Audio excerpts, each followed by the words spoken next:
दूसरी बात, ये तफसील का मौका तो नहीं है, दूसरी बात क्या है कि रमज़ान को कुरान यानी कुरान के हवाले से पहले बयान किया और फिर रोज़े को उसके साथ शामिल कर दिया, यानी 185 नंबर आयत की बात जो है।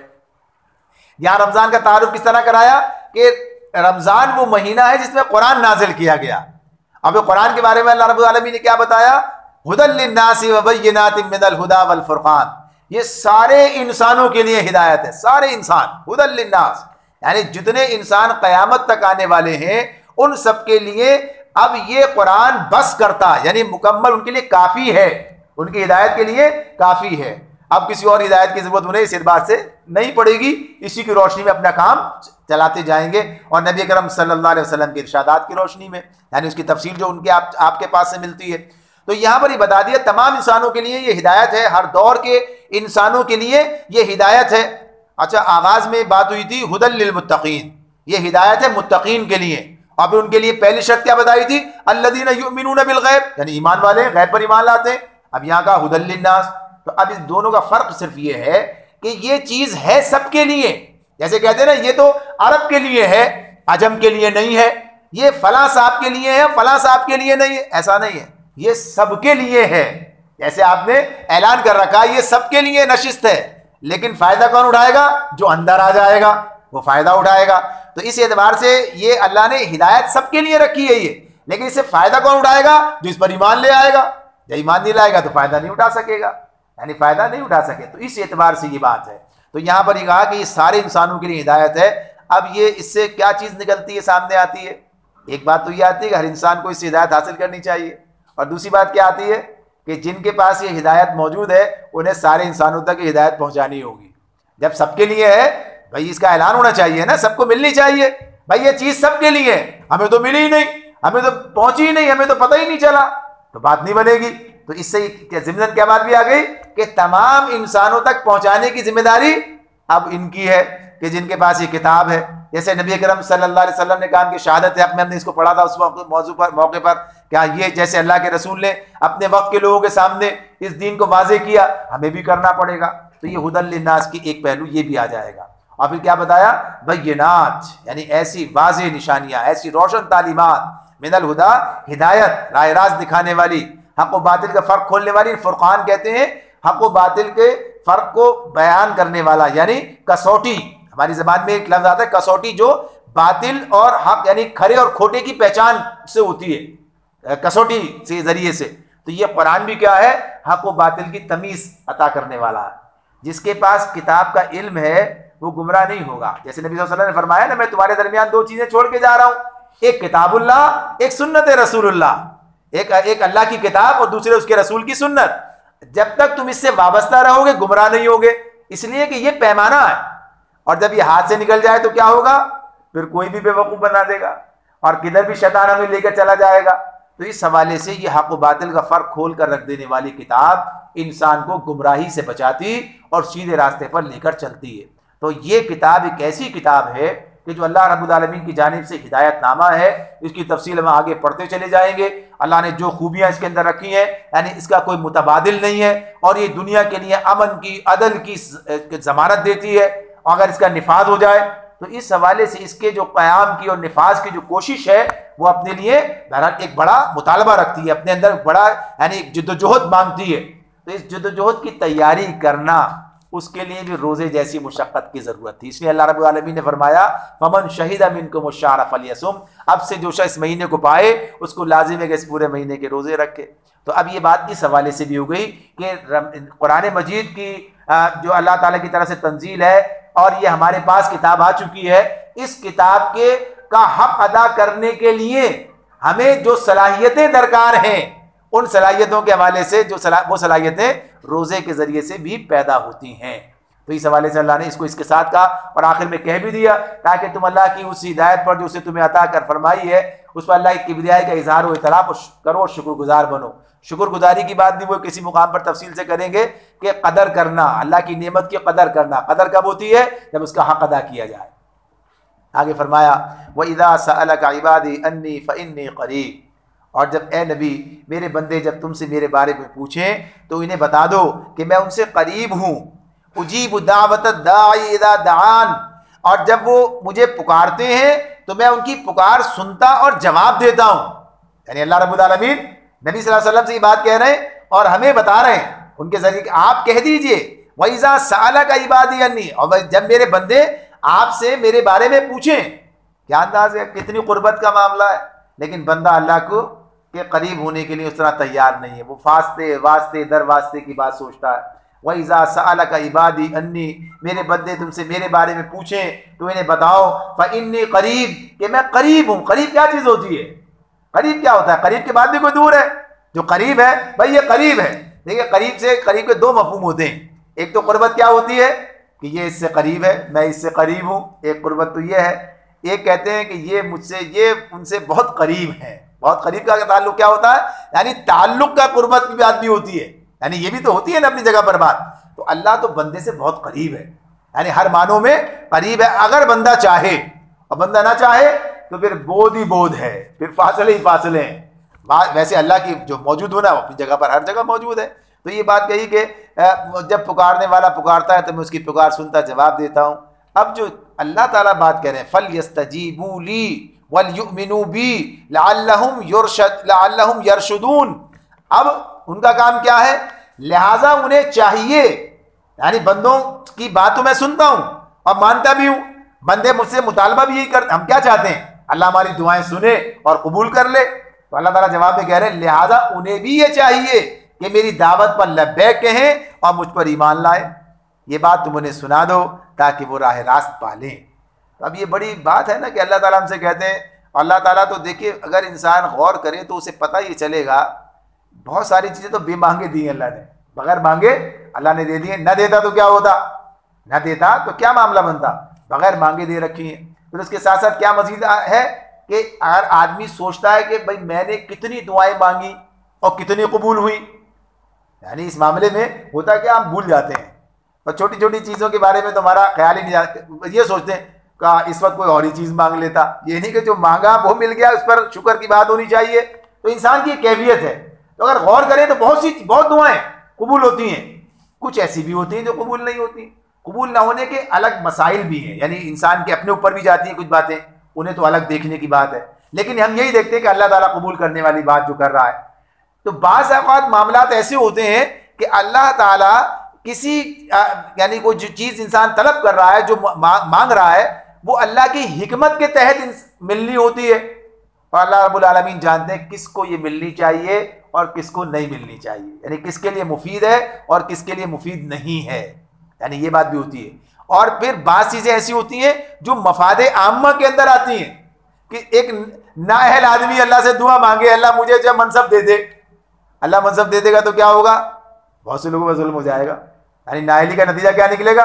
भाई आपके अंदर इतनी अहलियत नहीं है। आप इस अहलियत का मसला अलग होता है ना। ये नाअहल का मतलब सिर्फ वही नहीं होता कि आदमी यानी बिल्कुल बेकार है, नाकार है, गलत आदमी है, सही आदमी भी होता है। जैसे नबी करम सल्लल्लाहु अलैहि वसल्लम से एक साहबी ने कहा अल्लाह के रसूल मुझे ये मनसब अता कर दीजिए।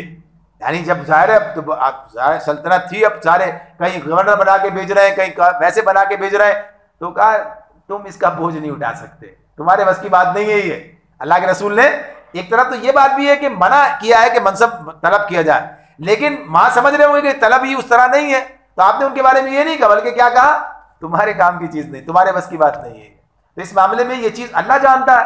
तो अगर कोई दुआ कबूल नहीं हो रही तो वो भी अल्लाह की हिकमत का मामला है, इंसान पर अल्लाह का एहसान है, वरना इंसान जो है ज़्यादा फंस जाएगा और ज़्यादा मुश्किलें पड़ जाएगा। तो अल्लाह ताला फरमाते हैं अब बंदों को ये चाहिए कि वो अल्लाह की पुकार पर, अल्लाह की दावत पर लब्बैक हैं। हमें जब पता चलता है अल्लाह हमसे क्या चाहता है, हमें पता है अल्लाह हमसे क्या चाहता है, लेकिन हम वो करने के लिए तैयार नहीं होते। अल्लाह हमसे जो कुछ चाहता है वफादारी चाहता है ना। अल्लाह अपनी अहकामात की इताअत चाहता है। अल्लाह चाहता है मेरे ही होकर रहो, मेरे साथ किसी को शरीक मत करो, और यानी पूरी की पूरे मेरे ही जो बन जाओ। आगे बात आएगी सामने। तो ये इंसान फिर भी इधर उधर कहीं कहीं चला जाता है और कहिए कि अल्लाह के साथ कभी कभी किसी को शरीक भी ठहरा लेता है, वरना कम से कम बात ये तो हो ही जाती है कि इताअत और फर्माबरदारी वफादारी का वो मुकाम नहीं रहता। तो होना चाहिए। तो जो छोटे यानी जिसकी जितनी बड़ी मसला है उसको उस तरह सोचना चाहिए। बहुत दूर है तो उसे और करीब आना चाहिए, जो करीब है उसे और ज़्यादा करीब कुर्बत की बात करनी चाहिए।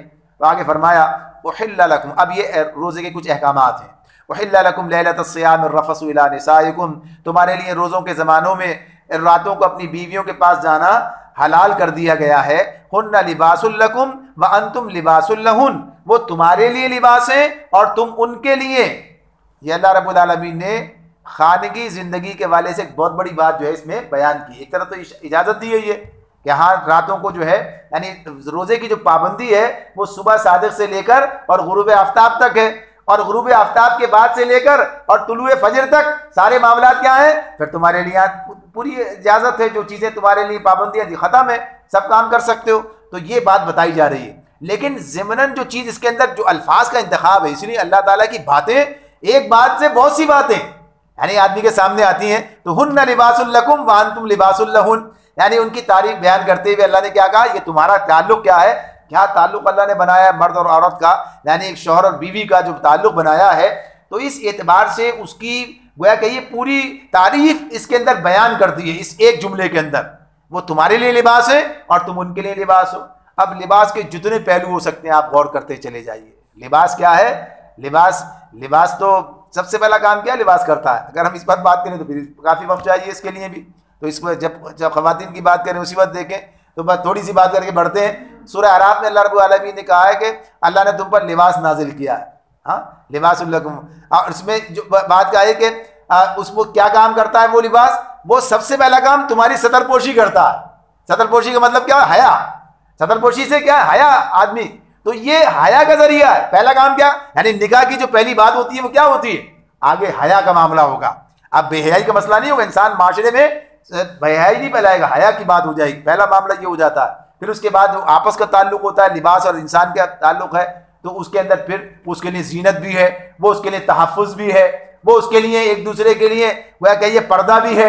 यानी जिस तरह से एक दूसरे के सामने मामलात खुले होते हैं, लेकिन दुनिया के सामने क्या है, वो उसके लिए एक पर्दे का काम कर रही है। मर्द औरत के लिए, औरत मर्द के लिए, यानी ये दोनों की कमजोरियां आपस में ही है, दुनिया को बयान करते नहीं जा रहे हैं।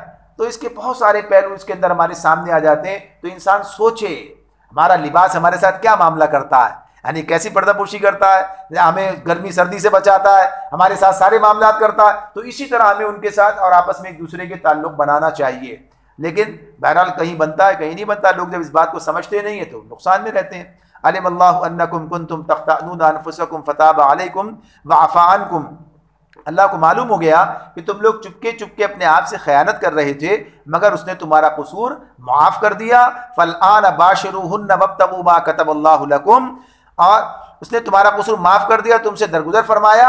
अब तुम अपनी बीवियों के साथ शब्बाशी करो और जो लुत्फ़ अल्लाह ने तुम्हारे लिए जायज़ कर दिया है उसे हासिल करो।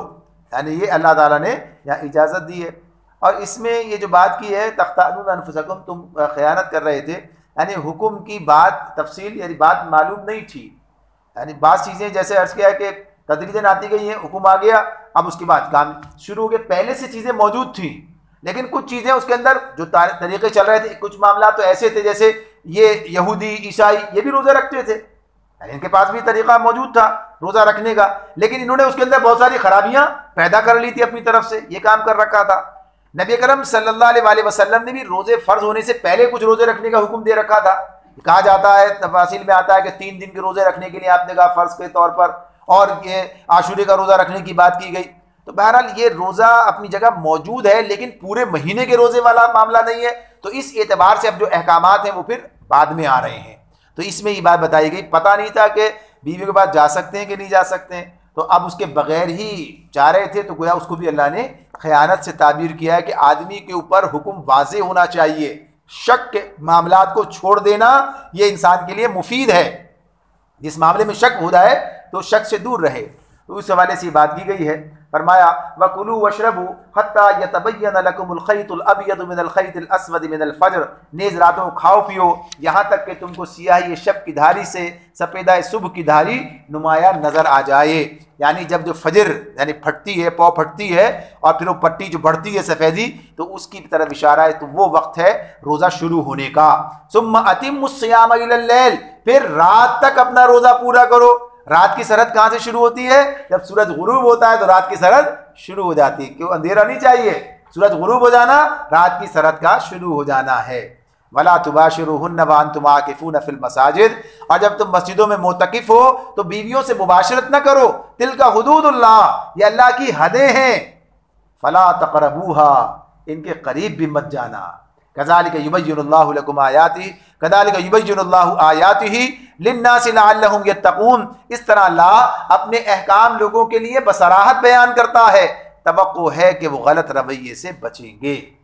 ये बात जो अल्लाह रब्बुल आलमीन ने इसमें, यानी इसमें एतकाफ़ का भी एक हुक्म आ गया। एतकाफ़ क्या है?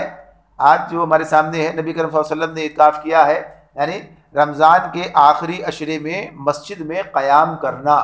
तो उसके अंदर जैसे रोज़ों में तो इजाज़त दी गई है कि रातों को बीवियों के पास जा सकते हैं, लेकिन जब हालत एतकाफ़ में हो, एतकाफ़ के लिए मस्जिद में क़याम पज़ीर हो, तो फिर ये इजाज़त उस वक्त नहीं है।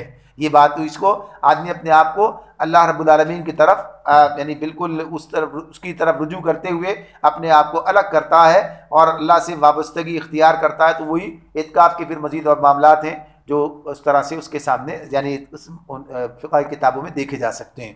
तो यहाँ पर ये बात बताई अल्लाह ने कि जो अहकामात अल्लाह के हैं, ये क्या है? हुदूदुल्लाह, अल्लाह की कायम करदा हदें हैं। और इसके बारे में क्या फरमाया है? फला तक़रबूहा, इनके करीब मत जाना। ये नहीं कहा है हदें तोड़ मत देना, बल्कि क्या कहा है? इनके करीब भी मत जाना। यानी तोड़ने का इरादा तो दूर की बात है, यानी इनसे दूर रहना, कहीं ऐसा ना हो खिलाफ वर्जी हो जाए। तो इस मामले में जो एहतियात अल्लाह रब्बुल आलमीन हमें सिखाते हैं वो यही है कि इंसान किसी गुनाह के अंदर न पड़ जाए, किसी गुनाह में मुलव्विस न हो जाए।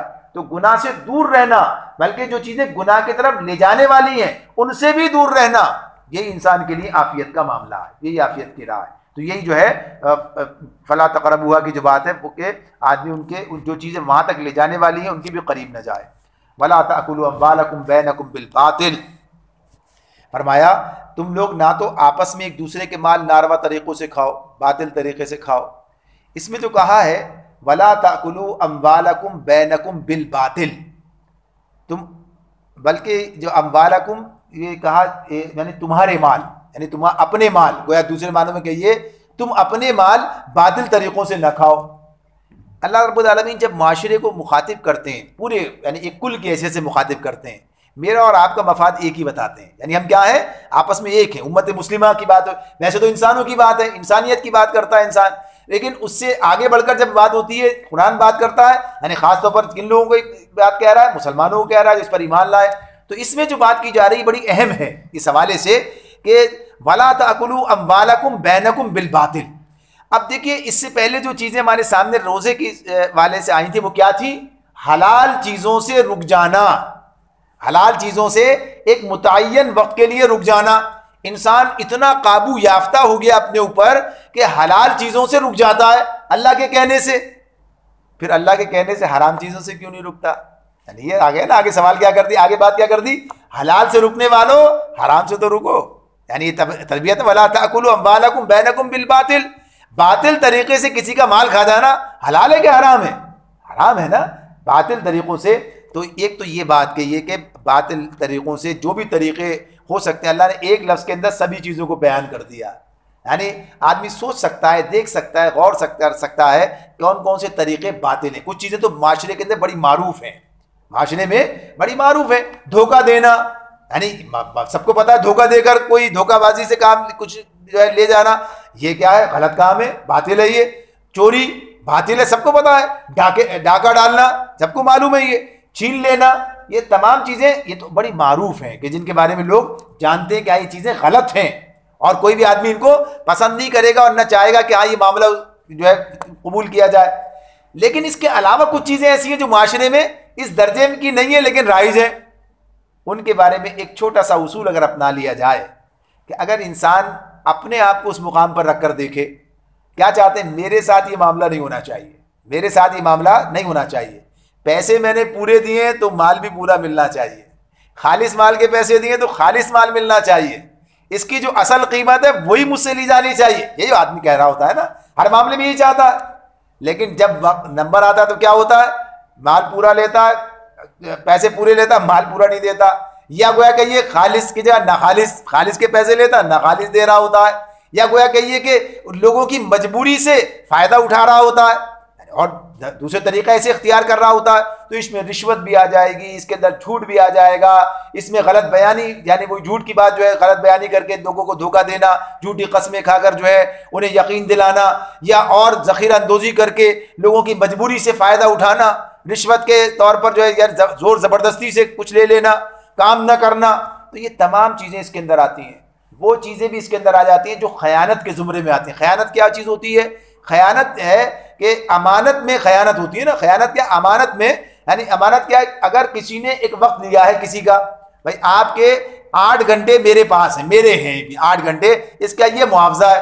अब ये 8 घंटे जो है उसकी मिल्कियत है, उसके मुताबिक खर्च होने चाहिए। अगर ऐसा नहीं किया तो फिर क्या हो? खयानत हो जाएगी इस मामले में। यानी ये भी क्या हो जाएगा?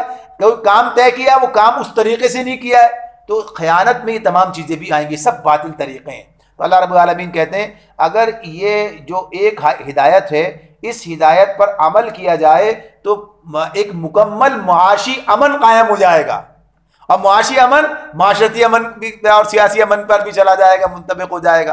यानी आज जो सूरत हाल है कि हर आदमी दूसरे को नुकसान पहुँचाने के चक्कर में है। अगर उसे कुछ हासिल हो जाए सिवाय अल्लाह के डर के या कानून का कोई डर कहीं हो तो हो। तो इस एतबार से क्या कहा? अपने एक दूसरे के माल बातिल तरीक़ों से न खाओ। तो इस्लाम कैसे, आप लोग सोचते हैं ये तो बात तो खाली ये तो कारोबारी बात है, तो इस्लाम इसको इस तरह पेश करता है, इस मुकाम पर पेश करता है। और फिर क्या कहा? वतुदलू बिहा इलल हुक्काम लिताकुलू फरीक़म मिन अम्वालिन नास बिल इस्मि व अंतुम तालमून। और इसी के साथ साथ क्या? ना हाकिमों के आगे इनको इस गर्ज के लिए पेश करो कि तुम्हें दूसरों के माल का कोई हिस्सा कसदन जालिमाना तरीके से खाने का मौका मिल जाए। अब इसके जो है 2 मफहूम इस आयत के बन जाते हैं। एक तो बात जिस तरह से बात की गई है कि एक तो ये कहा कि बातिल तरीके से ना खाओ, फिर कहा वतुदलू बिहा इलल हुक्काम, और हुक्काम के आगे ना पेश करो इन्हें, लिताकुलू, ताकि तुम्हें किसी दूसरे फरीक का माल जो है गुनाह के जरिए खाने का, जालिमाना तरीके से खाने का मौका मिल जाए। तो एक चीज़ तो क्या होती है? वही यानी रिश्वत देकर किसी कोई हक जो है मार लेना, मेरा हक नहीं है लेकिन जो जिसके पास इसका इख्तियार है उसे कुछ दे दिलाकर ले लिया, अपने हिस्से में ले लिया, था किसी और का। देखिए किसी और से मुराद सिर्फ यही नहीं होता कि किसी मुतय्यन फर्द का है। एक तो मुतय्यन फर्द का है, ले लिया, ये एक जुल्म हो गया। एक क्या है? पूरी यानी तमाम उम्मत का, तमाम यानी पूरी कौम का है। एक कौमी चीज़ें होती है ना, कौमी अमानतें हैं, कौमी अमानत, इससे इन्हें भी फायदा उठाने का हक है, इन्हें भी फायदा उठाने, सबको फायदा उठाने का हक है। अब सब जैसे कौमी चीज़ों पर कब्जा कर लेते हैं, भाई तो किसी की भी नहीं थी, हमने क्या किया, इस पर कब्जा कर लिया। अब ये चीज़ें जो है ये भी इसी तारीफ में आती है, हक नहीं था बल्कि क्या है, इस जरिए से अपने लिए ले लिया। तो इसका मामला क्या है कि वो जिस मकसद के लिए उसके लिए इस्तेमाल होना चाहिए था। तो फरमाया अल्लाह ताला ने कि एक तो ये कि किसी का बातिल तरीक़े रिश्वत देकर ही काम किया जाए, और दूसरा इसका जो वहाँ पर बात आती है हदीस में इस हवाले से, इसके यानी कोई कि ये शान नुज़ूल के हवाले से भी बात आ जाती है कि किसी का मुकदमा, यानी कोई मुकदमा लेकर वहाँ चला गया, इस एतबार से कि अपने जिस आदमी का माल है उसके पास इसका कोई सबूत नहीं है, यानी वो अपनी बात साबित नहीं कर सकता। जैसे किसी ने कर्ज दे दिया, दस्तावेज नहीं लिखी, अब दस्तावेज नहीं, सबूत भी नहीं है, अब उसके जो है माल जो है खा गए, मुकदमा हुआ तो भी शहादतें नहीं है, लिहाजा इसके आप में फैसला हो गया। या किसी ने अमानत रखवाई है, शहादत कोई नहीं है, अब उसके बाद क्या है, कब्जा कर लिया। तो ऐसी कोई सूरत हाल के जिसके अंदर ये बात इंसान को मालूम है। अब इसका दूसरा मफहूम आ रहा है कि एक तो वो था कि रिश्वत देकर नाजायज फायदे ना हासिल करो, और दूसरा ये है कि जब तुम जानते हो कि माल किसी और का है तो सिर्फ इसलिए अदालत में चले जाना कि ये साबित तो कर नहीं सकता, लिहाजा मुझे मिलेगा, तो ये काम करना भी गलत है। इस कर्ज के लिए भी मत लेकर जाओ, आप माली मुकदमात अदालतों में न लेके जाओ, जबकि तुम्हें पता है कि ये इसी के हैं, लेकिन तुम ये समझते हो साबित नहीं कर सकेगा, लिहाजा मैं इस पर कब्जा कर लूंगा, ये मुराद है इससे। नबी करम सल्लल्लाहु अलैहि वसल्लम ने फरमाया कि अगर कोई शख्स, ऐसा हो सकता है तुम 2 अशखास मेरे पास कोई मुकदमा लाओ और तुम में से एक आदमी चर्ब ज़बान हो और वो चर्ब ज़बानी के ज़रिए से मुझसे अपने हक में फैसला करवाने इस तरह पेश करे मुकदमा कि मैं यानी उसके मामले में उस तरफ राग़िब हो जाऊँ कि ये सही है, ये सही कह रहा है। तो अगर उसने गलत मुझसे फैसला हासिल किया तो उसने मुझसे आग का एक टुकड़ा हासिल किया, हालांकि फैसला दे दिया मैंने उसके हक में, तो इस एतबार से तयशुदा अमर है कि अगर किसी जो मालूम है उसे, एक तो बात मैं पता ही नहीं है कि मामला असल है क्या, अदालत में चले गए फैसला हो गया, मालूम है कि है तो इसी का लेकिन साबित नहीं कर सकेगा ये, तो इस एतबार से बात है। तो फरमाया इसी के शान नुज़ूल के वाले से उस तरह की जिसके ये बात आई थी आया ये हदीस, तो कहा कि एक साहब जो है उन्होंने मुकदमा था इसी तरह ज़मीन का, तो फैसला उनके हक में होने जा रहा था, तो अल्लाह के रसूल ने ये बात कही कि देखो अगर ये तुम्हारी नहीं है तो फिर तुम आग का एक टुकड़ा हासिल कर रहे हो। उन्होंने छोड़ दिया इस मौके पर उसको। अब चाहे शक की बुनियाद थी या जो भी बुनियाद थी, बहरहाल तो इंसान को इस तरह से अपने आप को ख़तरे में डालना, तो इसमें ये बता दिया गया कि कोई अगर साबित नहीं कर सकता तो इस बुनियाद पर तुम्हें उसका माल हथियाने का हक नहीं है। ये इस्लाम इस दर्जे तक एहतियात मुसलमान को सिखाता है। यसअलूनका अनिल अहिल्ला, लोग तुमसे चांद की घटती बढ़ती सूरतों के बारे में पूछते हैं। अहिल्ला ये जो बात है, अब ये गोया कहिए कि चौथी बात जो है ये बात हमारे सामने आती है। अब ये उसमें पीछे तो सवाल नहीं थे बल्कि क्या थे, पीछे से फ़र्ज करने की बातें थी, यानी क़िसास का हुक्म आ गया, उसके बाद वसीयत का हुक्म आ गया, फिर उसके बाद जो है रोज़े का हुक्म आ गया, फिर ये नाजायज़ माल खाने से बचने की बात आ गई। अब ये एक उसूली बात जो है सवाल यसअलूनका अनिल अहिल्ला। अब्दुल्लाह इब्न अब्बास रज़ियल्लाहु ताला अन्हु फरमाते हैं कि सहाबा कराम रिज़वानुल्लाह ताला अलैहिम अजमईन नबी करम सल्लल्लाहु अलैहि वसल्लम से बहुत ज़्यादा सवालात नहीं पूछते थे। ये बात अभी सूरह बकरा में पीछे पढ़कर आए, इसमें कहा है कि अल्लाह ताला ने कहा था क्या तुम उसी तरह से जैसे मूसा से बार बार इन्होंने पूछ पूछ के जो है अपना ईमान ख़राब किया, तुम भी इसी रास्ते पे जाओगे। तो इस तरह से मुसलमानों को पहले ख़बरदार किया गया था। तो इस मामले में ये बताया, तो उनका कौल है ये कि मुसलमानों ने सहाबा ने बहुत कम सवालात किए, कुल 14 सवालात हैं जिनका जिक्र कुरान मजीद में जवाब उनका दिया गया है। तो इस एतबार से उनकी रिवायत मौजूद है, तो ये इसी आयत के ज़मन में नकल की जाती है। तो यहाँ से पहला सवाल हमारे सामने आता है, इसके बाद इसी चंद रुकुओं के अंदर 2-3 सवालात और आ जाएंगे। तो फरमाया यसअलूनका अनिल अहिल्ला, सवाल करते हैं पूछते हैं, तो ऐसे मुजर्रद सवाल करना बुरा नहीं है, खामखा के सवाल करना बुरा है, यानी बेकार किस्म के सवाल करना बुरा है।